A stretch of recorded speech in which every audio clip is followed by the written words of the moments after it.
તો નમસ્કાર મિત્રો, દીપોરામ સાંડલ ચેનલ આપનું હાર્દિક સ્વાગત કરે છે। તો મિત્રો, અત્યારે તમે ઇન્સ્ટાગ્રામના રીલ સ્ટાર એવા સેજલ પંચાલનું મોત થઈ ગયું છે। તો તમે મિત્રો આ વિડીયોમાં જુઓ કે સેજલ પંચાલનું મોત કઈ રીતે થયું છે।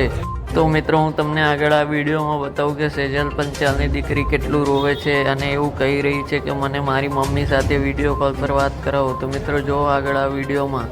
અને હા મિત્રો, વિડીયો ગમે તો વિડીયોમાં તમે લાઈક, કોમેન્ટ અને શેર કરવાનું ભૂલતા નહીં। છેલ્લે આપણી આ ચેનલને સબસ્ક્રાઈબ કરવાનું ભૂલતા નહીં। તો મિત્રો, તમે આગળ વિડીયો જુઓ કે સેજલ પંચાલની દીકરી કઈ રીતે પોતાની માને યાદ કરે છે અને વિડીયો કોલ કરવાનું કહી રહી છે। તો મિત્રો જુઓ આગળ આ વિડીયોમાં।